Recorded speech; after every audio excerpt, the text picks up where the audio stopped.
Flooding costs Canada millions of dollars each year, and it's getting worse. One of the leading experts on the topic is Blair Feltmate, and he's trying to get the country to adapt, and quickly. Feltmate is featured in a new City TV documentary, The Fight for Tomorrow, about the climate crisis in Canada. Flood risk maps in Canada are decades outdated.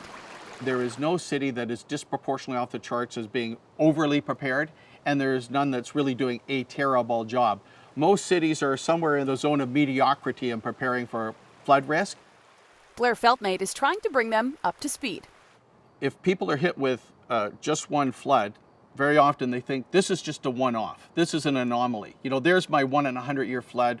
But when they get hit with two major floods within a short period of time, and they've never seen any, in a particular area, all of a sudden they'll go, maybe something different is really going on.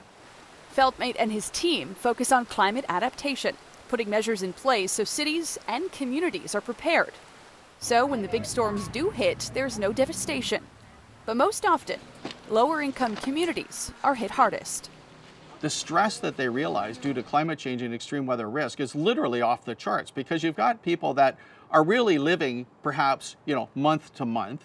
If those individuals are hit by a flood or a fire event, it can be a devastating event in their life, very, very difficult to recover from.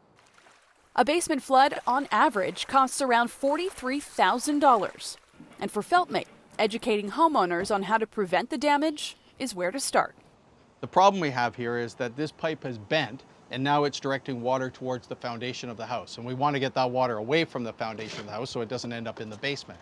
And that could be the difference between having a flooded basement and not having a flooded basement. These leaves, these twigs and so forth, they build up in the eaves trough. If they build up too much in the eaves trough, they'll block the water from flowing out of the system. If your home has a sump pump, make sure it's not covered. And if there's a backup, that the battery is working. Water could come into this basement and potentially flow into the sump well. And what I'm doing is pouring water in there to fill it up, and then here the sub pumps kick in and pump the water outside. And I want to make sure that they're working, because I don't want to find out that these things don't work when I have 3 feet of sewer water in my basement. While education and these simple tasks are a good place to start, there's much work to be done if Canada wants to truly adapt nationally to the current climate. I sort of liken it to the equivalent of you're in a small compact car heading down the road in a certain direction with a goal in mind. So that's all good. However, if you look in your rear view mirror and see a large tractor trailer coming up behind you at twice your speed, going in the right direction isn't good enough. You've got to speed up. And right now, climate change is the tractor trailer. Flooding is just one of the ways the climate crisis is impacting Canadians. In the Fight for Tomorrow, I'll introduce you to 8 people from across the country, including Feltmate, who are trying to change the course of our future. The documentary airs right here on City TV tomorrow, Tuesday, March 30th. Megan Robinson, City News.